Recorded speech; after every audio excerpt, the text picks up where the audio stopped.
Oh, and in just America. Just America. Really? Huh. Okay. We Americans are doing something wrong. That's a lot. That's a lot. I mean, to have 350 to 1,000 people dying.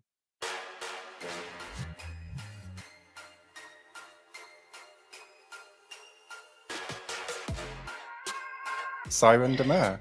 Hi, hello. How are you? I'm really good, and it's awesome to have you, really. Well, thank you for having me and sending the invite. I'm very interested, and we seem to get along pretty well. And this week we're talking about choking or breath play, which Yes. I don't know. I think some people listening would think it's quite extreme, and I certainly would have done when I was 20. But I feel like attitudes towards choking have changed, and it's now just vanilla. Like every single girl I meet asks me to choke her. Right. And so I don't know. I think maybe that's like the best place to start is like how did it get so popular? And is it popular? It's always been around. I actually have memories of being in grade school, a child. Wow. And I didn't do it, but some of my friends were already experimenting with it. So I remember being at recess and, the kids would like go and choke one another against the building wall and then let go. So that's 40 years ago. So you don't mean sexually, more than you that. just mean choking as just to get the head rush. But here we are, okay. We're children. So it's like a free drug. Basically. Yeah. Yeah, I think I was more innocent. We did the thing where you like hyperventilate to get and then hold your breath. Oh, the bag. To get the head rush. Yeah. So see, it's been around forever. When you mix it with sex, that was always, I'd say, probably more or less private, kind of underground kind of thing. And then really like anything BDSM, anything extreme, it's now shown mainstream on TV. Oh, or really? you're hearing about it. So I remember several of I want to say it was CSI TV show. Okay. They had several episodes where there was a dungeon and a femdom was a character, and there was a murder that happened in her dungeon. And so it really kind of, that right there, I think, started bringing the more extreme parts of any sexual lifestyle into every day. People were seeing it. Plus the invention of the internet. Yeah. You can find anything and everything on the internet. So, and that makes it easier. So it's like you just type in choking. Well, a whole gambit of stuff will pull up on your screen and you just start clicking. And it can be books, it can be video, it can be stills, it could be, websites, blogs. It's all just right there. Yeah. And do you think that's actually getting more people interested in choking, or do you think that they were already interested and it's just they can find the information better? Probably a mix. I think it starts with they see it somewhere. And then they're like, oh, well, curiosity sets in and they want to know more about it. And then they start doing their research, whether they, go to friends that are proficient at it or whether they try to figure it out on their own. Yeah, I've gone down so many like Reddit holes, but I don't think I've ever like seeked out something I wasn't already interested in. Reddit, now that's a place that's got a little bit of everything. Yeah. So.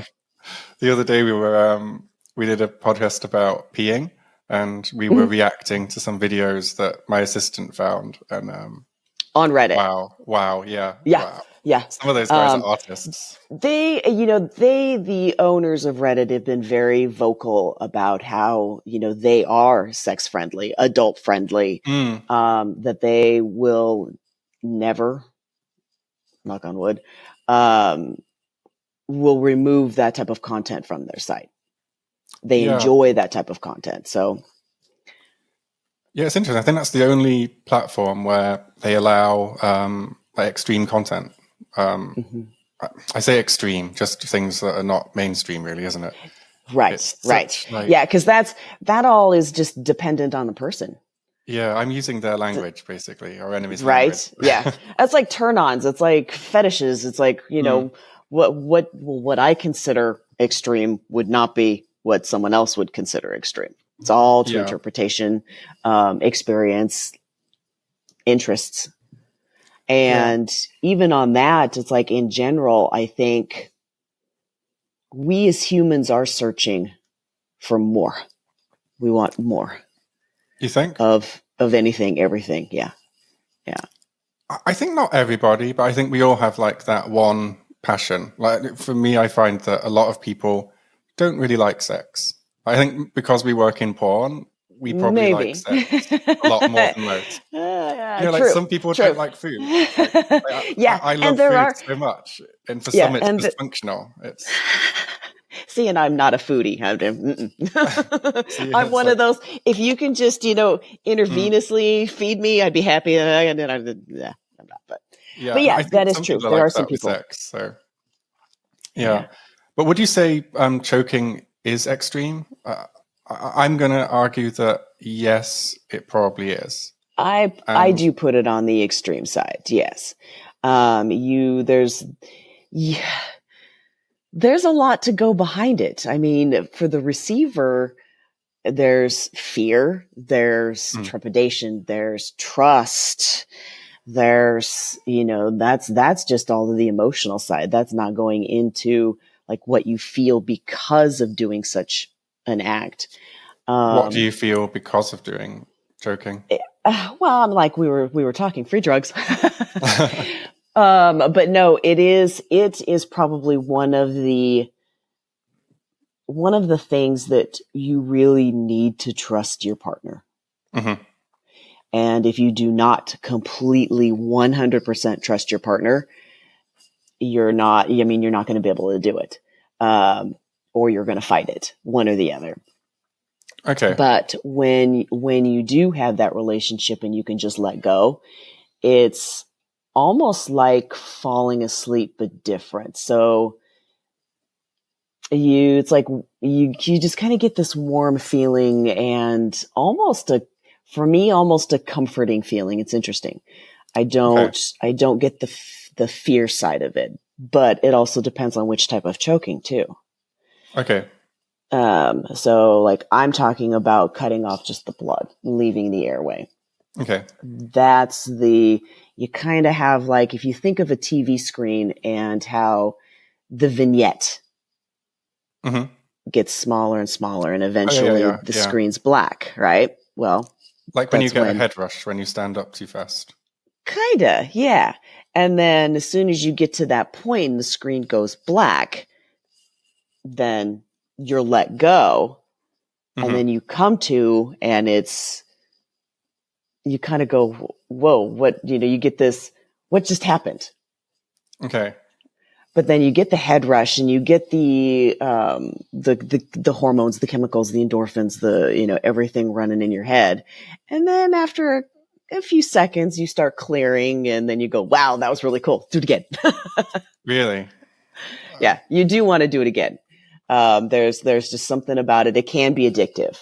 And is that just the choking itself, or is that choking with sex that is the addictive part, or? It's probably both. I do prefer it with sex. So you can intermix the timing of when you start to go out and then for some sort of penetration, something, and you come to an orgasm. And it's amazing when you're able to kind of do it all at the same time. It sounds like an advanced move, timing. It is. It is. And not everybody can do it. Everybody can do it. I've had one person do that to me. Okay. Yeah, you need to really know your partner's signals and communicate well to do that. And you don't have to and this is kind of going into why people are going a little too far. You don't have to necessarily knock out a person, make them unconscious to enjoy the feelings that you would get by doing the choking act. Yeah, lost my train of thought. No, I think I know what you mean, because for me, my attitude towards choking is fear, because I'm the that's one cutting off the airway. Yes, because I'm the now one you're giving. dealing with because like, your body's going, wait a minute, I need air. No, I need air. This is not going to work. So you get into that flight. Well, I haven't been choked myself, but it's the fear of like just something going wrong. I just feel like I would be one of those unlucky people that gets my picture in the newspaper, and it's like sex game gone wrong. Found dead. Yeah, and hung himself. Yeah, and like I say, almost every girl asks to do it, but I find the girls that are into it, if you just touch their neck, they get such a thrill. You can like see their eyes go. There's a lot of nerves up through in here, and I mean, your neck is a major erogenous zone anyway. Yeah, I mean, you kiss the neck and you get tingles. Yeah. So it makes sense that this, But I find girls that are into choking generally have like more sensitive necks than most. Although I said it's mostly all girls, but not all. Right. Yeah. And there's also a correlation, whether it's proven or not, but girls that have short hair compared to long hair. Okay. It could be harder to choke out someone with long hair than short hair because of the weight of the hair. The muscles are stronger. Really? Wow. Hair's so heavy. Hair's heavy. Not mine. Mine's so thin now. Hair is heavy. Yeah, it is heavy. Never so knew that. It's kind of an interesting correlation, and that would actually, for me, that'd be a really good study. It's like, is that really a thing, or is it just because some people just won't? I mean, they can go. I mean, and again, we're still talking cutting off the blood. I'm not talking the airway. Minutes and minutes before they actually start to drop. But I remember the first time someone asked me to choke them, and I was really reluctant. And then you gotta be careful. I need to be careful. I grabbed her neck where I thought was appropriate. Yeah. And then there was just like a huge coughing fit. Yes. Yes. Stay away from here. And you go up under the chin. Yeah. Yeah. Because here you will choke her. I mean, literally, and she'll just die coughing. And honestly, since then, I'd say my choking style has been what I describe as simulated choking. Just since talking to you particularly, I'm like, I am not doing anything right. I'm just like, I'm so timid. I'm just like kind of extreme stroking. Like where it doesn't take a whole lot of pressure. Yeah. I mean, whether you do the airway or the blood or even the back of the neck, it really doesn't take a whole lot. I mean, I've had an instance where I was just basically resting my head right here. Okay. On my partner's hand. And I was just relaxing into it.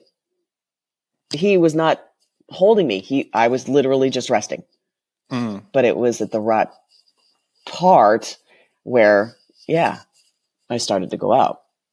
Wow, yeah. So you can just choke yourself by accident. It's almost scaring me even more. I worry about how I sleep now. Yeah, because I mean, seriously, that situation was just, okay, I'm just going to lay here for a minute. And I ended up on his hand. And and then I started to drop. I'm like, wow. So it really, you don't have to actively squeeze. And I think that's maybe why some people accidentally go a little too far or cause pain, because you can dig into certain parts of your neck, which isn't right, and you're causing pain. Well, you don't want to cause pain. So there are definite ways to hold where, how long, So I did some research on this before I started. And I guess when you start searching the internet for medical advice, it's always more scary than not Yeah. knowing, right? Well, and I mean, it can hurt you. It Yeah. can kill you. I mean, That's the thing. so That's the thing.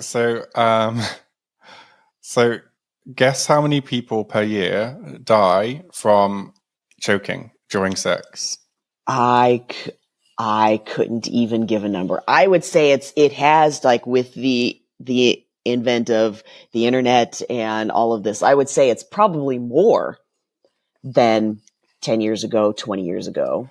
Yeah, there's not been many studies, sadly. We could only find one. The one we found was Okay. from 2016, and it estimated between 350 and 1,000 per year That in many America. people?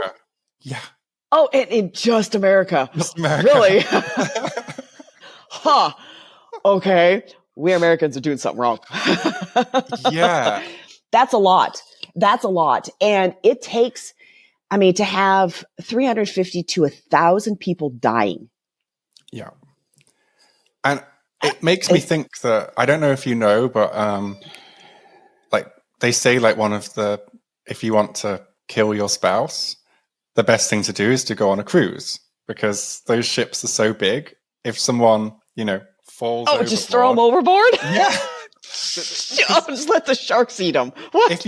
If you fall in, no one's going to hear you scream or anything. Like, the engines True. are so loud, so you're just gone. And a huge number of people per year die just on cruises. They just go missing. They fall overboard. Okay, we definitely need to stop procreating. So part of me is wondering, like, accidents, huh? Like, Accidents. Yeah, well, and yeah, I would say choking with sex, it all depends on intent. Of course, you're going to have situations where, yeah, I'm going to literally murder somebody and I'm going to choke them. Yeah. There's rape scenarios, rape deaths where, yeah, I mean, that's how the woman dies, is they are choked to death, asphyxiated. Yeah. In sex, I think a lot of it is accident, but even that, I mean, it does take a lot. I mean, this person is having to hold on to the neck Yeah.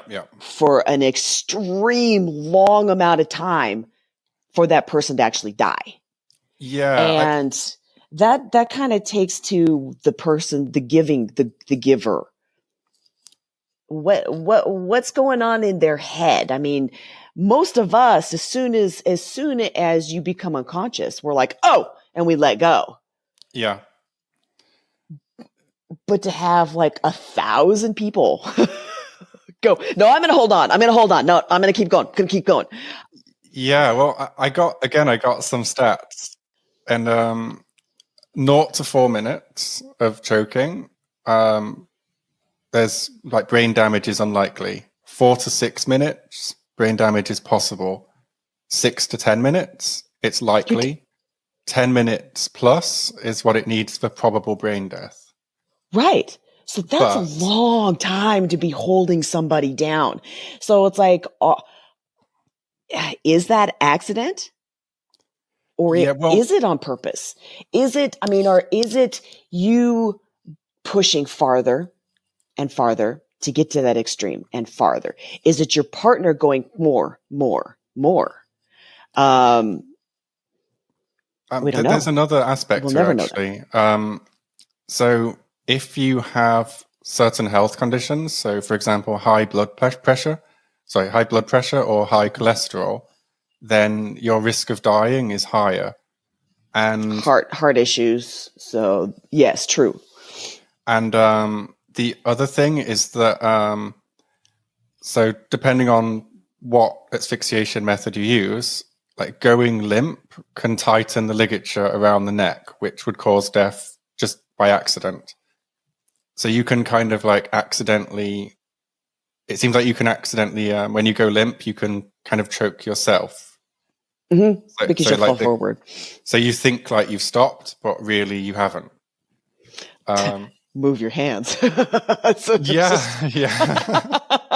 There you go. There. Rule number 1. Move your hands Yeah. from the neck.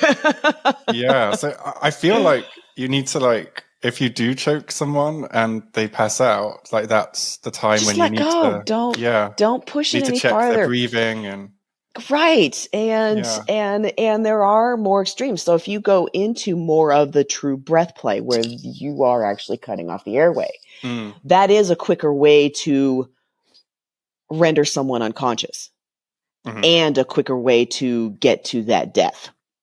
But still, they're going to drop. Just let go. Yeah. The body's But going to start breathing again. I mean, it, 1,000 people a year, though. It's shocking. That's a lot of people. Yeah. That's a lot of Americans that are doing this and are not doing it. They're doing it too far. Yeah. What do you think should happen to the people that happens to? I don't know. I'm assuming it's mostly guys, but I mean, it is, you killed somebody, bottom line. yeah. And yes, there are accidents, but again, I mean, when it comes to choking, accidents, but you still killed somebody. Would it be murder? No.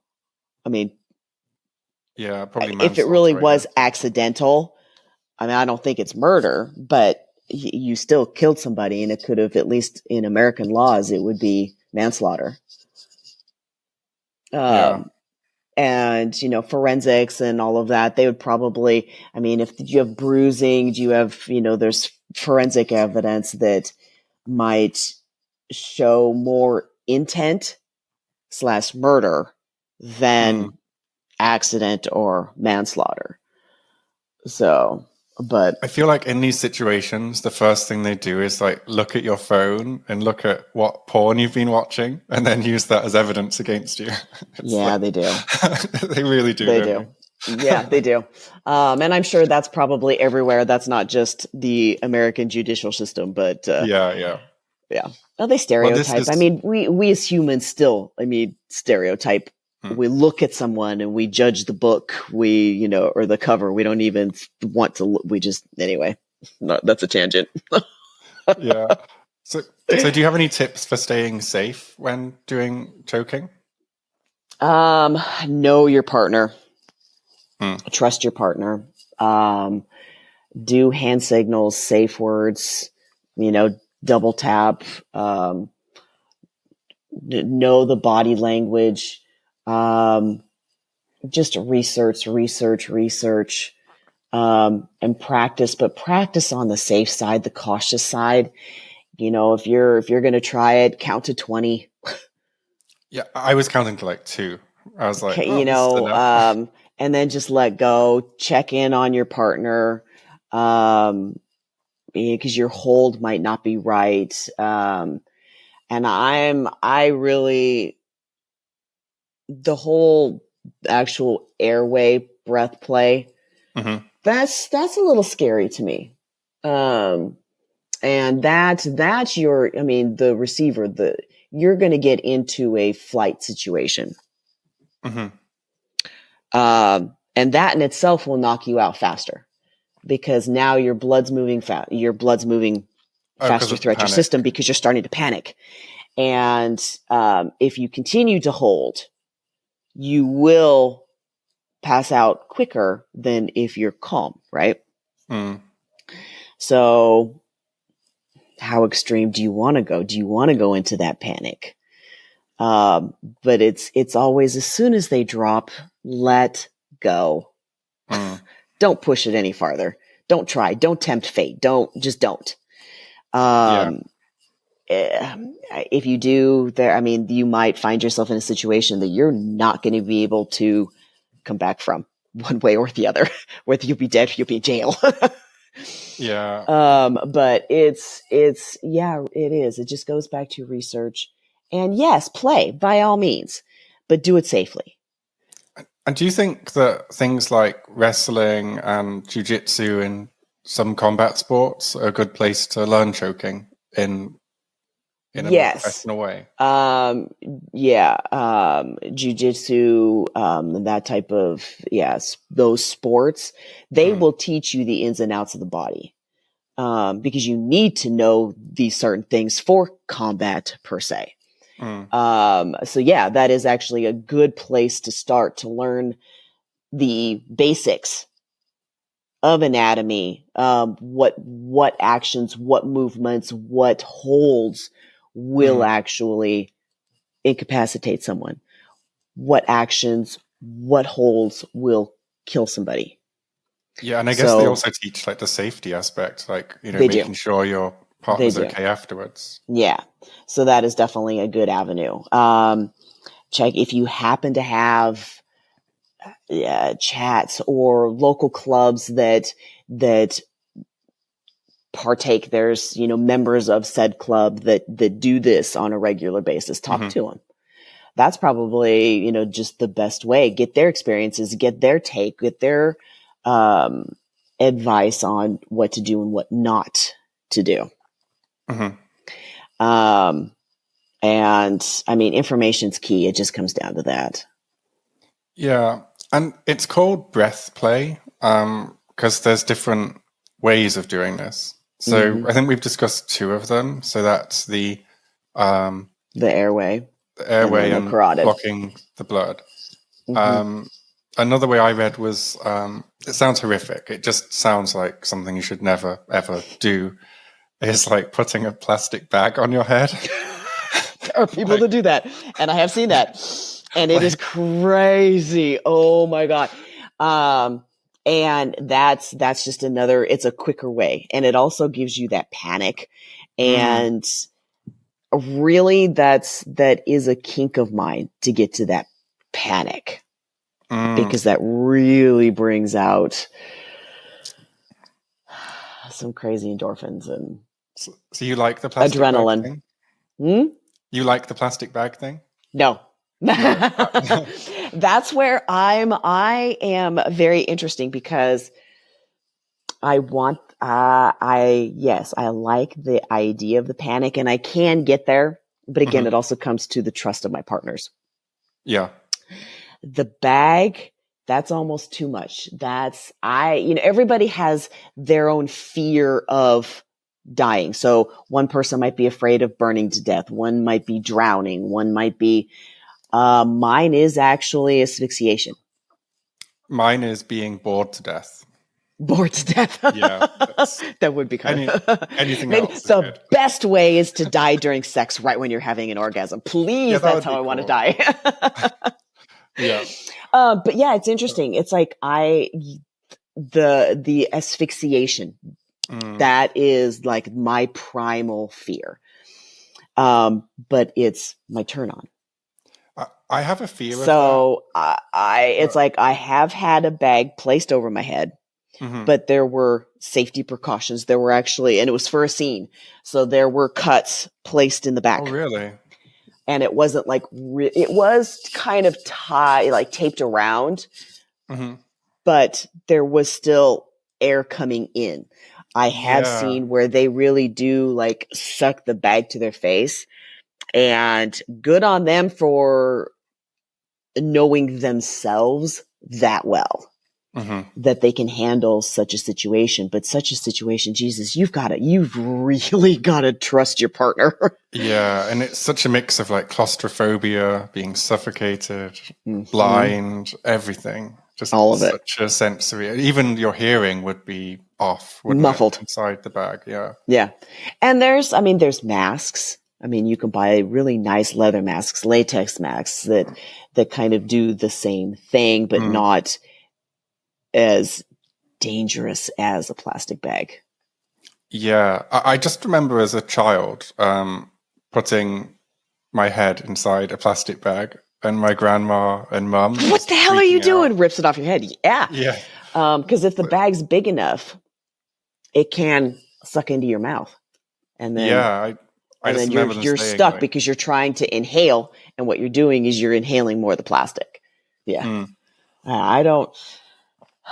That's really extreme for me. Freaky. Yeah. Also, it's another way I would not want to die. And if I did die that way, I would want it to be like a good shopping bag. I'd like it to be. But those that have done it are like, oh my God, it's the best thing ever. Yeah. We do this though, don't we, as humans? We like to test ourselves. We like these adrenaline rushes. And there's good and bad in that, because that makes us want to learn more, be better, experience more. So we adapt and we change, and that part of humanity is great. But there's, sometimes we don't think clearly, and things get out of control. And then once things get out of control, then you start to panic. Then you start not thinking clearly even more. And it's a spiral that you can't get out of. And then all of a sudden you're in a situation where you're like, oh, fuck. Well, sorry. What do I do now? Yeah. I feel like this plastic bag thing is like bungee jumping for introverts or something. People that don't want to leave the house and still get that extreme thrill. That rush, the adrenaline. Yeah. Yeah. And adrenaline is a huge, I'll say, drug. It is a drug, though. I mean, because runners, that's why runners continue to run, is they want the adrenaline. Yeah, it's how you get your kicks, isn't it? I think we all get them in a different way. And some are definitely more extreme than others. I mean, some actually go look for it. That's they the thing. Want that extreme, and they keep going more and more. And it can start simply with, roller coaster. Well, part of it is like what you do, like when you have sex in front of the camera, especially, maybe not so much now, but maybe at the beginning, it is that adrenaline rush. There's like the fear of something new. That's sex at work. and the fear of getting caught. Yeah, it's interesting. There's lots of like adrenaline situations for sex, I think. Oh yeah, fucking in a parking lot, doing it publicly, and if you're not public, with that, the fear of getting caught. Yeah, if you're doing it at home, you do kind of want to step up your game, per se. More and more people are afraid of the rut. You mean getting bored? Yeah, complacency, doing the same thing over and over and over, and your sex life just dies because the interest isn't there anymore. So people are now searching ways to rekindle, spark, or just keep pushing it. And it's interesting. Choking is definitely a way that you are seeing more and more people are doing it, because it is to that high level extreme. Do you think you can take your sex life too far in that direction? Like, I can't say it's something I've observed a lot, but I have noticed with some people I know that they've become quite fixated with certain fetishes, and they can't orgasm unless that particular fetish is happening. Absolutely. And you can to the point where they've like lost interest in, say, vanilla sensuality and sexuality. And that, I think we in porn kind of find that too, though, because of all of the, at least with American porn, so much of it is vanilla sex. So we, in our private lives, are searching for a little more excitement.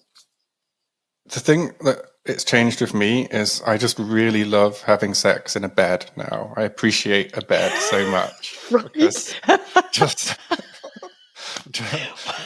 no more kitchen tables, no more desks, no more bathtubs, jacuzzis, just give me a bed.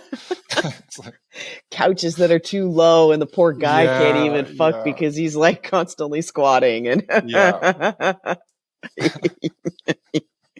oh Lord, God, the love of porn. Love a bed. But and it's kind of, that's the vanilla porn extreme, is, we're gonna fuck on a kitchen counter today. It just doesn't like some uncomfortable stool, something wooden and hard. It's awful. A barber's chair. I had to do that. That was one of my scenes. I was in a barber's chair. What? That sounds quite nice. No, it was not. No? Try doing a DP in a barber's chair. Oh, no, no.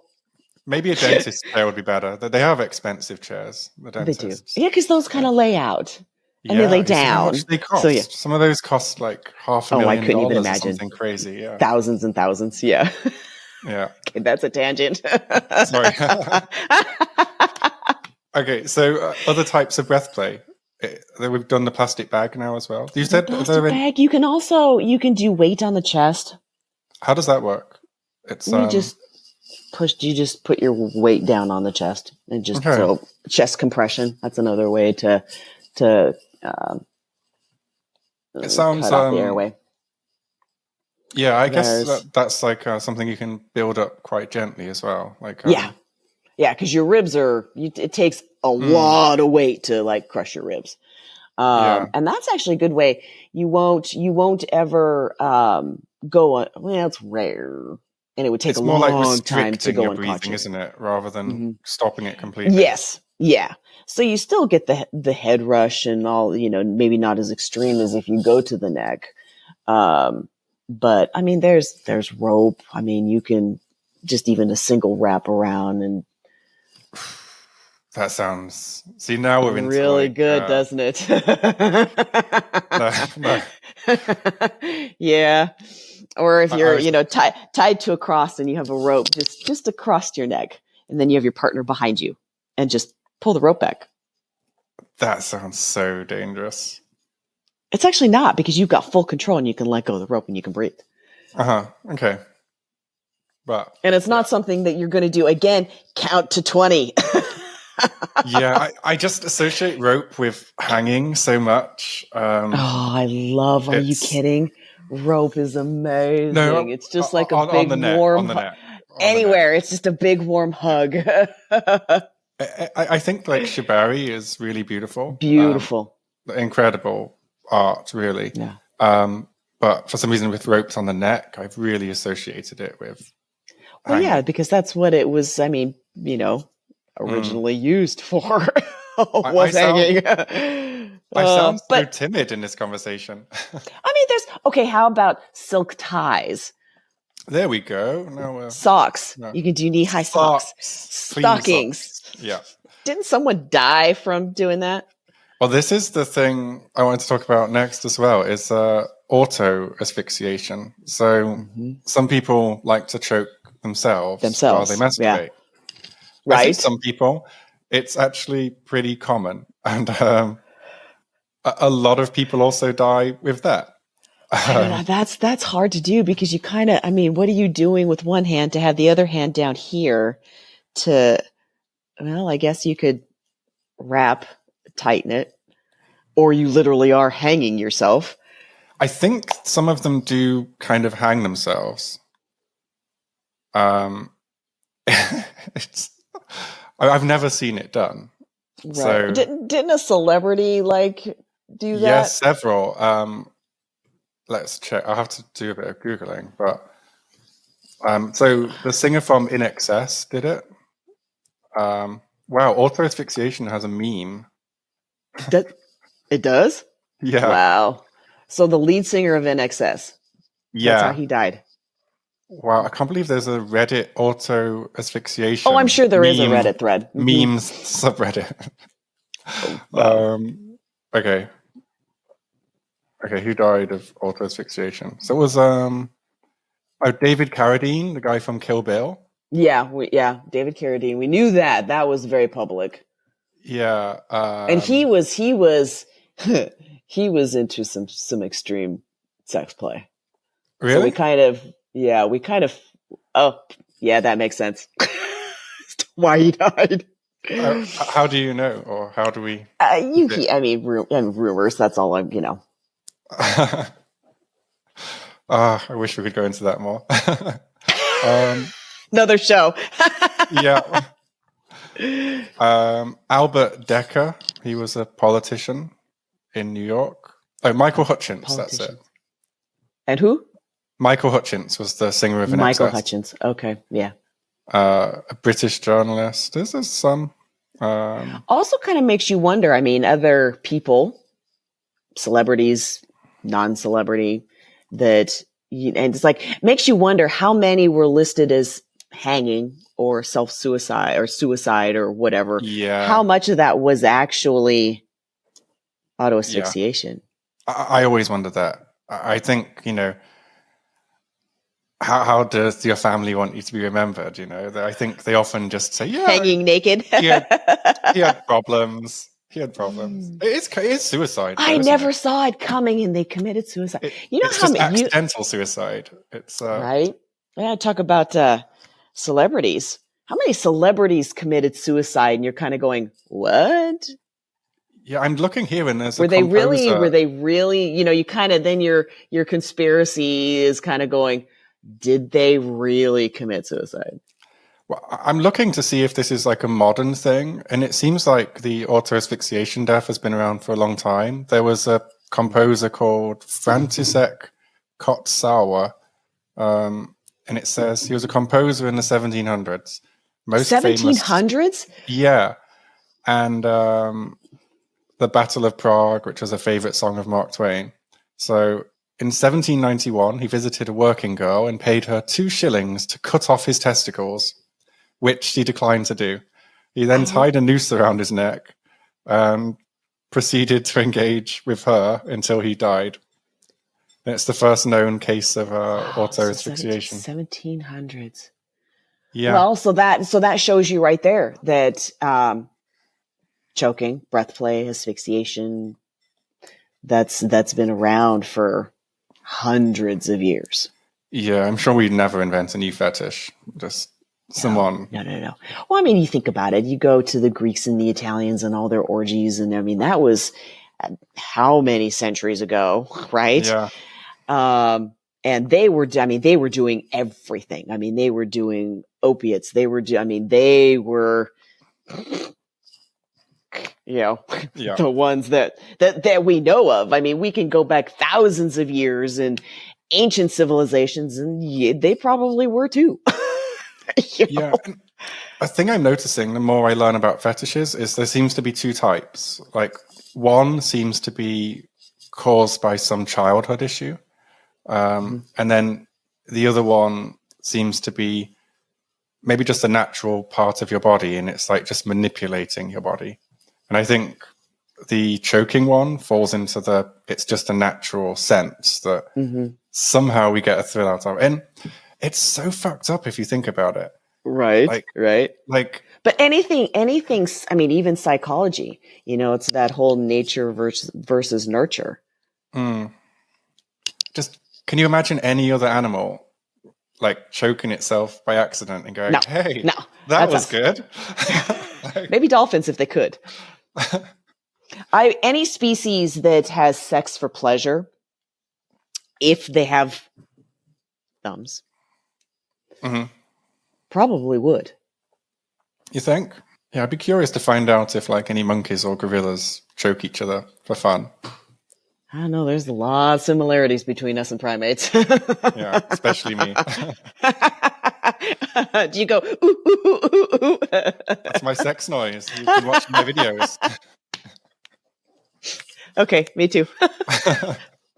Yeah, there've been some times where I'm like, yes, I do. Yeah. Anyway, I've got some stats on how many people actually like choking.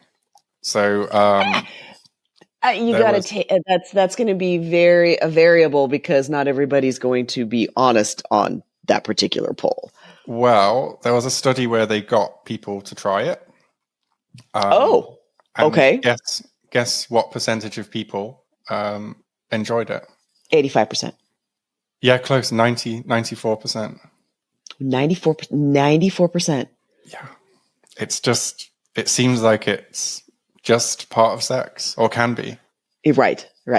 And it does. It's got to go back to the adrenaline and the endorphins that you feel when the head rush. And there's something about breathing as well. Like something special about breathing, because it's something that we're not conscious that we're doing it. But then when we become conscious of our breathing, it can have all sorts of effects, like meditation. You start to notice your breathing, and you can reach this like different spiritual state Just by breathing focusing on and breathing. and focusing, and it's opening your mind, and absolutely. So, and I've done that. I know how to what's called like recenter myself. And I'll do breath, but I also use music to like help me. But being a submissive sexually, I can get into subspace, and there's different ways. There's different sensory things that kind of help you reach that plateau. Zen state, however, it's an amazing place to be if you can achieve that. It's calming, it's peaceful, but anyway, back to breathing. No, that's interesting. So, would you just explain what subspace is for people that don't know? Basically, you kind of lose your surroundings, and you just become aware of sensations yourself. But it's probably, I'll say, as close to heaven as we could get. You feel, it's like you feel safe and comfortable and relaxed. It's like I'll come out of subspace, and I kind of just, okay, all right there. Oh, this is good. And you feel heavy. Your body feels heavy. Everything is just totally relaxed. Your brain is de-stressed. It's fun. Not like the, what breath play will do, or any of that. It's different to breath play. It's not the same thing. Okay. It's different. It is, you don't get like a head rush. It's a state of mind. So subspace, or when you're meditating, it is a state of mind. And choking or breath play that's something completely different. That's getting your body involved, and not just your mind or your spirit or soul, or however, however you particularly look at it. But it takes practice to get there. Breathing exercises do help. I do have an Oculus, and one of my games is actually dealing with meditation and stress relief, or you can kind of open your mind to intellect and make you more focused. If you have a big project or something you need to focus, it'll help you with that. But every single aspect, whether it's calm, meditative, focus, energy, it's all breathing. How you breathe, how deep you breathe, how, concentrate on the breathing. You listen to, it's almost a hypnosis type thing. So you do have someone talking in the background, and you breathe out and you breathe in, and you go and back and forth, and you're focusing on something that you're looking at. So I can see that still even more so going into the sex aspect, because it's increasing your sensories. It's increasing what you feel, how you process. Starts, lighting up those nerve endings, and you orgasm bigger, better, more explosive. And isn't that what we're all searching for, is the bigger orgasm, the bigger explosion, the more intense feelings. And breath play is just today's avenue to get there. Yeah. Tomorrow, who knows what it'll be? Maybe we'll invent something. I don't know. Have we invented all the fetishes now? We must have done. I know, because the internet, I keep finding fetishes that I'm like, wow, that's really a fetish. So Yeah. we keep finding stuff. Yes. So we might figure out something. Yeah, one I saw, and I'm not sure if this counts as breath play, but like a choking with deep throat, for example. I've Is seen that a someone type of breath play? yes, it is, because you're still cutting off the airway. And I've seen someone drop from doing that. I was like, whoa, and wasn't really expecting it, because I deep throat, know how to do it, and I'll actually force myself to like hold my breath longer and longer. Yeah. And then eventually your body just comes off the cock. And it's hotter than hell when someone does it to you. Well, Yeah, I'd say that's but an area I'm more comfortable with. So I don't know, for somehow it doesn't feel dangerous, I think. no, because you're too involved. Well, like if you're the one that's has the cock in your mouth, you're more into the cock in your mouth, and you don't really think about the choking aspect. And so like the first time I saw that, I didn't expect it to happen. Yeah. But in the back of my mind, I knew it could. And just like choking, she dropped. Well, of course, when she dropped, she came off the cock and then started breathing again. And immediately you come to. But that was, I mean, it is actually, pretty hot to watch. Yeah, I think for some reason, deep throating is hot to watch. I think, oh my God, it's amazing. It's amazing. And also, like, the bigger the guy is, it looks more like an achievement. There's right. There's like two factors. Yeah, because it goes down farther, but it doesn't have to like go down very far, just enough to where you can't move your tongue. And it depends on the girl as well. Like some girls have like very small mouths, and there's no chance. But right, you got to have the parts need to match. Yeah. Kind of like a penis and a vagina. The parts have to match to get the best sex.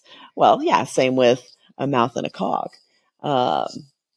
And I've given and received, and it really is, like when I've got my harness on and I've got someone sucking my cock, and then they go down and then just hold them. And they can hold themselves, but another avenue of choking, as I go choking, you can hold their head and keep them there. That's what I've tended to do with girls that I know are into that, is just hold them like a few seconds longer. Then a little longer, so they'll pull back, hold them for just a few more seconds. And then, when they go back again, then let go. But that whole holding down, that gives you the top rush, the dom rush of I'm controlling you. And I also but think then as the receiver, when they're like trying to get their breath back after, it's like kind of going again, just that little bit too soon, is also like kind of the similar reaction, I find. It's like, and that is a way to push. And to go a little farther and a little farther is, hold them down, choke them with the cock, let go, let them get some air in their lungs, do it again. Yeah, and I find and that's much you can do it again and again. Yes. And you're never losing consciousness that way. You're getting close. But it's fun for really both partners, because both partners are getting something out of it. Yeah, because if you're not like a natural dominant, then the actual act of choking is not going to do anything for you. It's right. It will the receiver, but not necessarily the giver. So doing that with a blowjob it's good. And maybe it's good for both beginners ways. as well. That, and like I was saying, the chest compression. Another safer way to get the head rush, but not really low chance of dying is, I'm not quite sure where the spots are, but there's 2 spots at the base of the skull. Okay.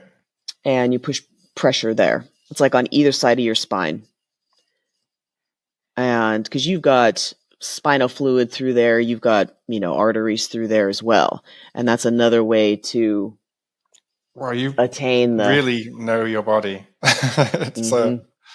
Yeah. Wow. I did not and know that one's like a delayed reaction. That one, the first time I had that one happen, I mean, it was a good few seconds after he let go.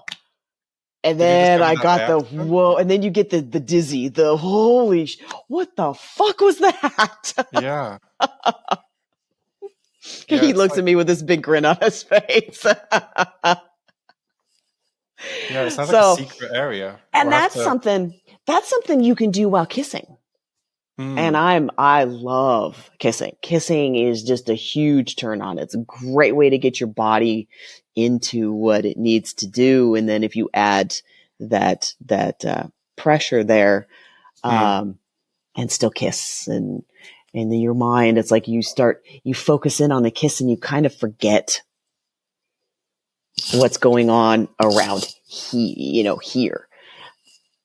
Yeah. One thing you said that's quite interesting to me is it sounds like a lot of these things are often about being more in the moment. And do you think maybe doing something more risky or more extreme means that you have to pay attention more and be more in the moment? And maybe that's why. Yeah. I mean, yes and no. I mean, if you're going to choke somebody, it still goes back to information is key. You still need to know what the hell you're doing.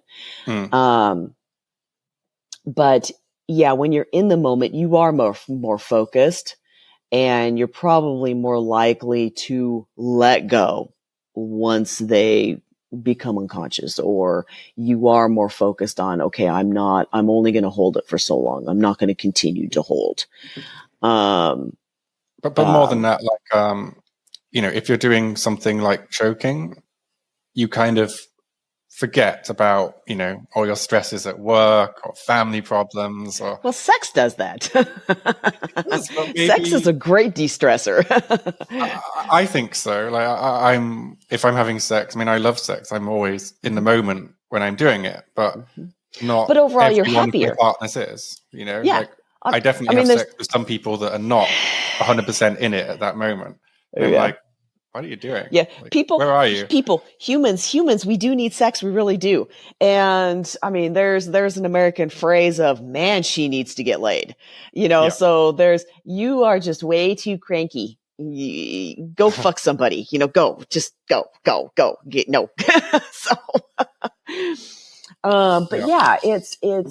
in the moment, you're aroused, and it can be just a simple little thing will increase that arousal.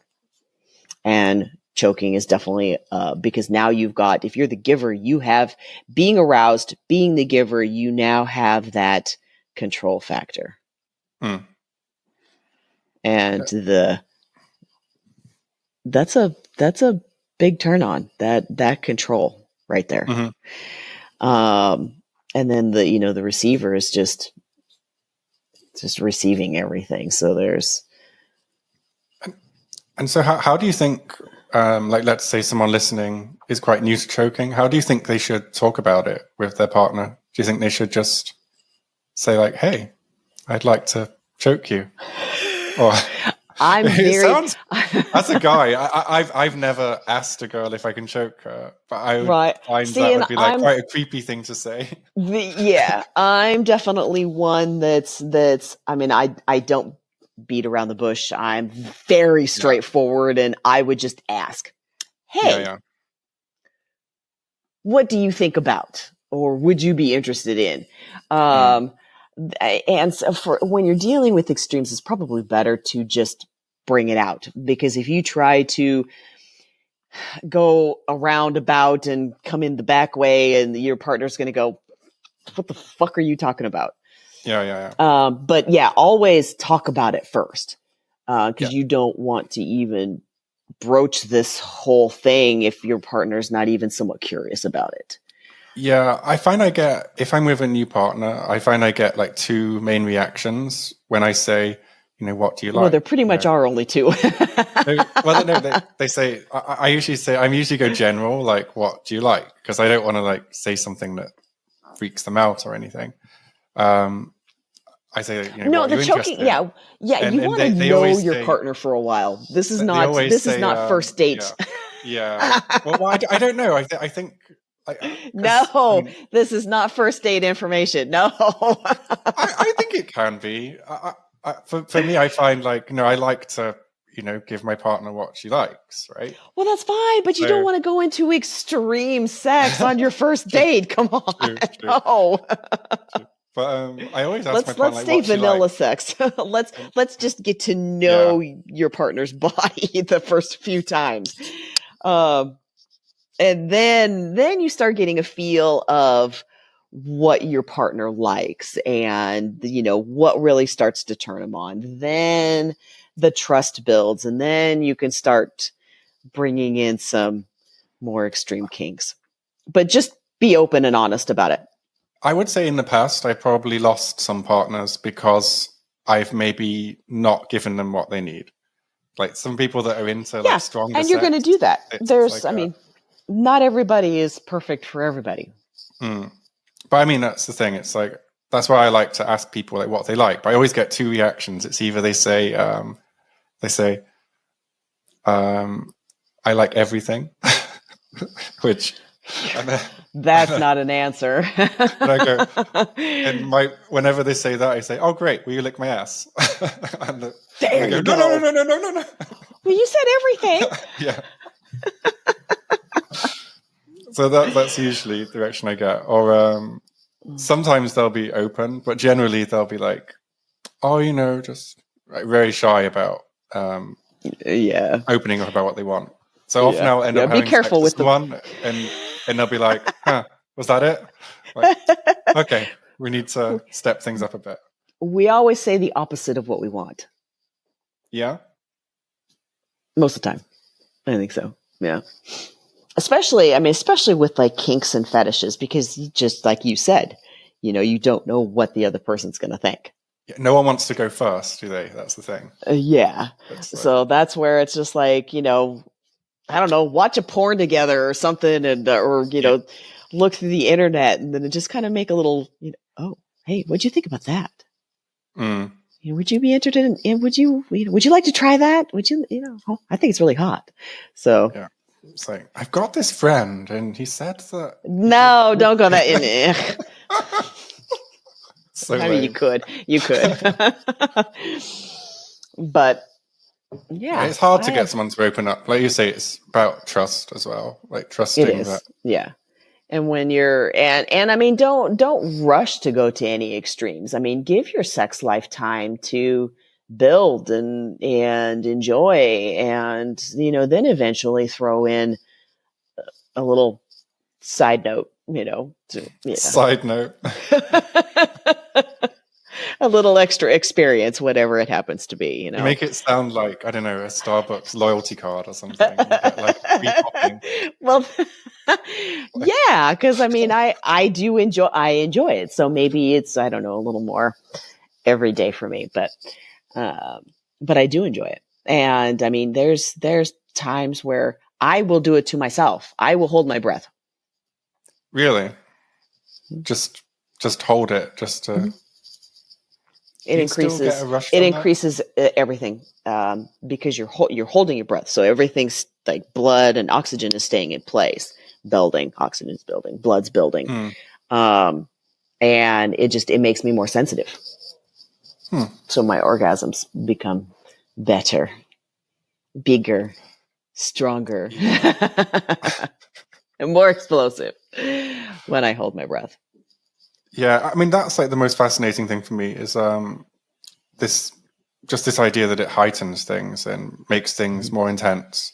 And it does make me curious about trying it. I think I'm not really submissive, so the idea of someone choking me doesn't really appeal.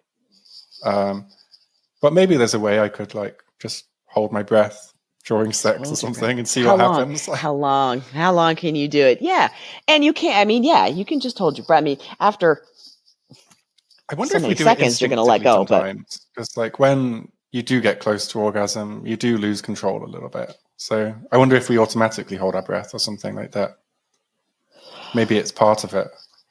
I wonder, does everybody, I'm going to have to pay attention now. Does everybody? I was thinking the same thing. I think we all exhale.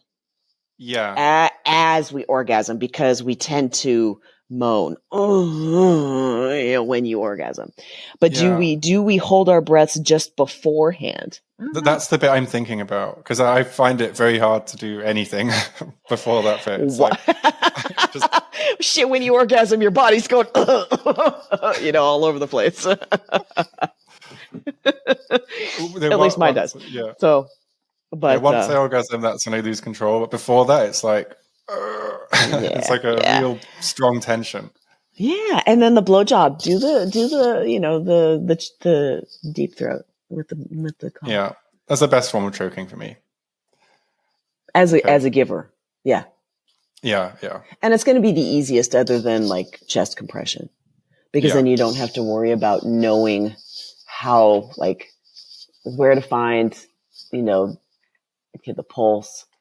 You don't want to dig in. You need to keep the thumbs, you don't want to like squeeze. And, there's a lot of technical things you need to know with up here. And I mean, you have a cock in mouth, and you just go in and out, and you go farther down. And then eventually she can't breathe. Or he, the receiver can't breathe. And then you basically just standing still and just giving her head a little cuddle every so often. I can do that. Right. Oh, I like the head cuddle. Yes. Head cuddle. Yes. With the, you are not going anywhere, bitch. Yeah. It's like, See, It does turn you on. You do like that. No, I do like that. Yeah. Mm-hmm. But I'm generally like a people pleaser. So it's like, if I know the girl likes choking, I do like to do it a little bit, but I'm just scared of something going wrong. So it's like simulated choking. Just my level. Baby steps. Again, count to 20. Let go. 20. I can't imagine 20. 20. Maybe like, 30. Maybe 30. Fast Depending. count. You want to go really extreme? But yeah. But it really doesn't, again, it doesn't take that much or that long to achieve the head rush. That's what you're going for. I mean, for the most part. How do they do choking in porn? Is it still allowed? And it depends on the site. Yeah, because Visa and MasterCard don't seriously, like it, do they? I mean, BDSM porn, you will probably see more real choking. Mm-hmm. That was my next question. Yeah. Vanilla porn, it looks like it, but they're not. Yeah. Most of the time. Most of the time. Now it's like, that's one of the things, like before each scene, you should, because it doesn't always happen, but do's and don'ts, likes, dislikes, what. So if that's happening before the scene and the company allows choking, go ahead. And you might see, I mean, like with me, if there's choking in my scenes, usually my co-star knows that I like it. And then they'll do a little breath play, not completely. And then again, they usually let go after a few seconds. It's not like they're really trying to choke me out. Yeah. I always wondered about this because, I mean, the porn I do is very vanilla. But I always wondered because, like, there's no need to do it for real in porn. And one of the issues I have with a lot of porn producers in Europe is they're always trying to do things for real. And I'm like, just edit, guys. Like, it's editing. It's a movie. Like, like but they don't want to take the time doesn't really explode in a movie. Yeah, that's also true. So sometimes I think that we are a bit too obsessed with authenticity when really it only needs to look real. It doesn't need to be real. Porn is not real. Yeah, well, but some people in porn is not. I'm going to look directly at the camera. Porn is not real. Yeah. I mean, look at the positioning. That right there tells you porn is not real. But there's realism in it. Yeah. Yeah. And how about, like, you've been in the industry quite a while, and has choking changed in that time? Like, is it more common or less common? I've seen it come in and out due to legalities and certain things that we're having to follow, obscenity laws and this and that and all this other stuff. But how it's done, no, that's all been about the same. I have seen an increase, kind of like how we're seeing in everyday sex. I am seeing an increase in it in the scenes. And before 5-8 years ago, we could actually like choke. Now it's yes, we can place the hand there, but make sure that there's no hand here. And I mean, there's certain things that we cannot do to make it look like they're forcing us to be choked. Okay. And also why even now, so it's like before, the hand would be on the throat longer. Now you only see it for a few seconds and then we let go. So yeah, the reason I asked was there was a documentary a few weeks ago. I don't know if you saw it. I'm not sure if it's available in America, by Louis Theroux, where it's like his third documentary about porn, and he was talking about porn's Me Too movement. So I wondered if like the way they approach it on set has changed. Like everything on set has changed now. See, in Europe, we haven't had this, so I'm curious how it works. It's gotten to the point to where the directors don't even want to look at their talent because they're afraid that the girl is going to come back and go, "He looked at me weird," or it. Even, and I've even had co-stars say that they're afraid to even talk to the girl beforehand. There is hardly any pre-arousal.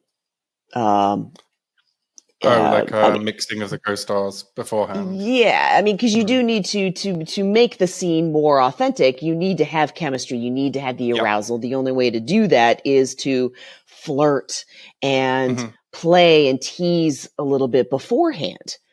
And that whole Me Too has made everybody really afraid to like do anything, because the girl could be just fine on set and then all of a sudden 10 days later, oh, well, they raped me. Wow. Yeah. Yeah. Or he coerced me. And I mean, and it has happened. Absolutely has that happened. The girl feels forced, and there are situations where peer pressure, she does feel forced, but doesn't feel comfortable in saying something at the time and then says it later. There's situations that were blatant lies, and all that does is just hurt the people that are telling the truth. But it's made everybody just very, very cautious. Everyone now is doing before and after video interviews. Were you treated well? Were you under influence? Did you feel uncomfortable? All of that before and after.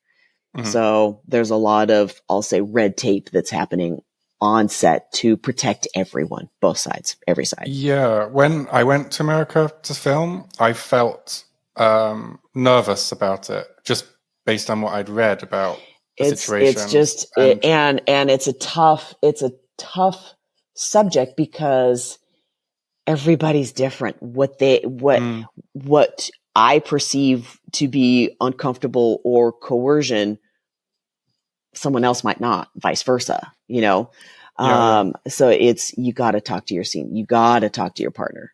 Talk to your partner and find out what they're comfortable with, what they're not comfortable with, because how else would you know? And But it kind of has gone a little out of control, in my opinion. You think it's gone a bit too far?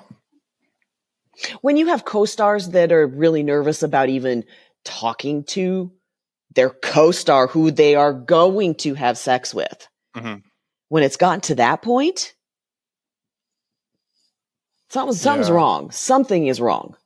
Yeah, I find it interesting because in Europe we haven't had a Me Too movement. I think we need one, to be honest. But I mean, it's like there's good and bad. It keeps everybody accountable, but it also, brings situations that aren't necessarily true. Because that's the problem. Someone's got a vendetta, or someone's greedy, or someone's, or it does happen. And I mean, there was a lot of situations where the girls felt pressure to even have sex with the director or one of the crew, or, so there was that there. Europe, and there were a lot of not good people that were in that supervisory position, taking advantage. But see, porn's not alone. Yeah, I spoke to... Sexual harassment has been in mainstream careers for decades. Yeah, we had this conversation the other day on... I was talking to an actor, and we had a conversation about, is the casting couch culture in mainstream Hollywood worse than in porn? And I would say Hollywood, it probably was worse. Yeah, absolutely. Well, his argument was that if you're doing a movie, you have to spend like maybe 2 months with these people. So of course you take them out for dinner and you see if like you like hanging out with them. Right. But for me, I was thinking, whole casting like, couch? That's where like it gets... I mean, porn was known for the casting couch. Hollywood kept it under wraps. But we made it a fetish. We really embraced it. People think those videos are real, That's what shocked me. Like, people are so... Yeah. I mean, there is a misconception. I mean, we do need to build up the chemistry, and we do flirt, and we do the foreplay. We do the foreplay, or we did do the foreplay. Yeah, I still do the foreplay. I let my co-stars know, hey, we're good. It's okay. Yes, let's tease, let's foreplay. Yeah. So the sex is more real. So now I lost my train of thought again. We said Hollywood casting couch, and but the misconception: we're not constantly fucking before the scene, after the scene, and I mean, this is our jobs. I mean, we are very professional going into this, and it's not just a fuck fest. I myself, I mean, I might not have sex after the scene. I mean, hell, most of the time I have so many orgasms. It's like, I'm good. Yeah. But I am all for, the fun beforehand. And there've been a couple times where you do really good chemistry, or you are true friends with your co-star. And you do fuck before the scene. Yeah, I always prefer working with people that I know, like not too close a friend, but like where I know them. Well, you work with someone in and out more and more. You build a friendship, whether it's true friends or you just have great chemistry together, but you know that other person, you know their likes. Yeah. But yeah, it's interesting that what you said, because in Europe, I feel that I feel the culture is different in porn. So like in Europe, it's like we just have a conversation like, what do you need to do a good video? Yeah. And I'd say you guys are more open about everything than we are. I'd say we have more of the kind of cold professional type models though, where they're just like, okay, we do the video, get the money. Oh no, we do. Oh, are you kidding? Oh no, there's a lot over here that are that way. Yeah. And that's where it's like, I mean, that's generational. With those. It's but no, just in general, Europeans are so much more open-minded about sex than Americans are. We're still in the dark ages when it comes to, and those that have I'll say a European outlook on sex. Mm-hmm. It's private or under, we don't want to admit it because there's so many others that are going to go, oh my God, I can't believe you did that. And destroy your reputation, destroy your career, so I keep hoping really sooner or later. I have such like a romantic view of America. I just think everything's amazing there. So I don't think I see any of this negativity. I'm like, oh, Americans are so cool and such good communicators. And I think you guys. America is cool. I'm not going to say it's not. We've got some very ingenious people, and we've built some. It's amazing what you can do when you come to America. It's not easy. You still have to work your fucking ass off. Yeah, nothing is handed to you on a golden platter and say, hey, here, you can have $1 million. But we are intuitive. We're very inquisitive. A lot of amazing inventions and things have been built here. We're just still. Well, I find Americans more open sexually too, but maybe that's because I'm meeting certain types of Americans. I don't know. You're meeting you're meeting American porn stars, or those that are in the lifestyle. One of the lifestyles. Yeah, and it's getting better. So, like, if you deal with the lifestyles, whether it's fetish lifestyle, swinger, those groups are becoming more populous. The more and more people are starting to join, but there is still. We are still such a modest, and I'm talking prude. Modest country that a lot of the extreme is just not openly talked about. Yeah, it's getting better. Getting better, but you're killing 1,000 people a year with choking, so it's happening. It is happening, yeah. But see, it's undercover. It's private. It's not being discussed openly very well. Yeah. I don't think many people would be at like a nice dinner party and say, I choked my wife out last night. Right. That's great. Yep. There is always a right time and a right place for everything. Yeah. But yeah, I've been to dinner parties that were mixed, and no, we don't. We just don't. You don't talk about anything that's lifestyle. Yeah. Because you could offend. Yeah. The vanilla attendees,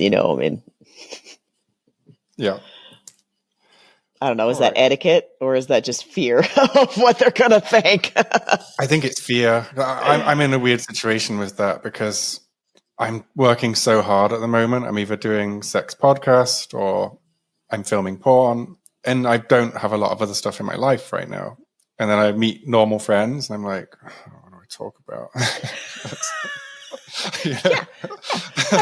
You talk about work and you talk about things that you like, and when you can't, you're like, okay, let's talk about the weather. Yeah, it's really sunny out today. Isn't it too hot for you? Yeah, sometimes I feel I have to remember to watch something on Netflix just so I have something to talk about. But no, choking is not. Yeah, that's probably not something that you want to talk in public. Yeah. All right. That's a private thing, but talk about. Be open. Be honest. Yeah. Communicate. I think we've covered choking quite in depth. Kinda. There's a lot of side tangents, but I think this is definitely more for beginners. It's the beginners. It's just research. Talk to people. And just start slow. Yeah. Cautious. I think that's the best advice is just go slow. And take jujitsu. No, those types of... And jujitsu. Mm-hmm. Learn the body, learn anatomy, Mm-hmm. And so do you want to tell people where they can find you and if there's anything you're promoting at the moment? Anything promoting? I've nothing specific promoting. I do have my OnlyFans, so I'll promote my OnlyFans.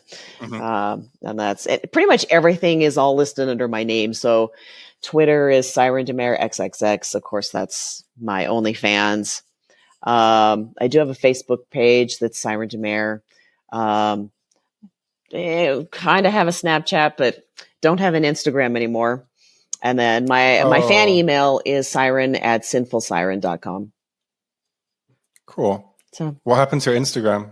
Did you too much choking or what happened? Right. Yeah, no, it was nothing. I've had they have a vendetta against sex workers, and they'll close our accounts and say it was under against their TOS, their rules. But not all though, is it? Like some they're fine. No, I've lost all of my accounts. And there was not one post that was against their terms of service. And yeah, they shut me down every time, and I'm like, I'm done. They do Instagram moderation in Budapest, where I live, and I spoke to one of the moderators, and yeah, I couldn't get any sense out of them. So no, annoying. There isn't. And I mean, I did have I had one picture pulled, and it was me. I was vacuuming for a scene. So it was a picture that they took, but I was barely bent over because I was vacuuming. They pulled it because of the cleavage. That's crazy. I blasted them. Yeah.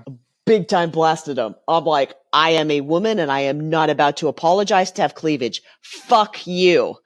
And they didn't like that. Deleted that post. But it was out there long enough. But yeah, it's silly what they do. And of course, it all depends on your account. Are you one of the Kardashians? Well, they seem to have some favorite porn stars as well. Like some they'll verify and they won't delete. Well, no, the verification process is something completely different. We cannot wear thong underwear, thong bikinis. We can't show like massive amount of cleavage. We can't do anything. But Kardashians, on point, are posting nudes. But also, Playboy and they're magazine, getting away with for it. Example, Playboy magazine can post almost nipples. They just put like a tiny censored on the nipple, and they post topless. Yeah. But other people can't. I think. Yep. You need like connections and special treatment. Oh, absolutely. Money talks. Yeah, it bothers me. Money is key, and that's so sad that our society has gotten to that.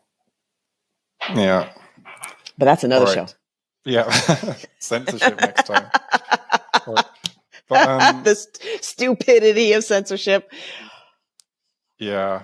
But thanks so much for doing this, really. It's like you've been amazing. Yes, it was fun. Thank you.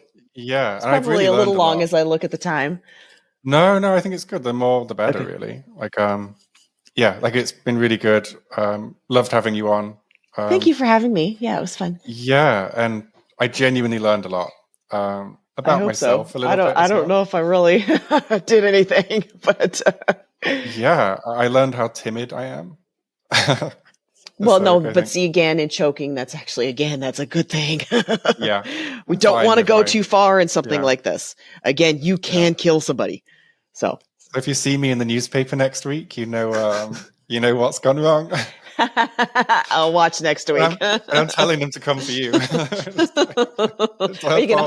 You're gonna haunt me because I didn't choose to auto asphyxiate. It depends if it's me or my partner that accidentally dies. But either way, I'm blaming you now. You're okay. You're my get out of jail free card. Damn. Okay. Don't do this at home. There's my disclaimer. Yeah, that's what we should say. Yeah. Do not try this at home. I just want to say, don't take any of our advice.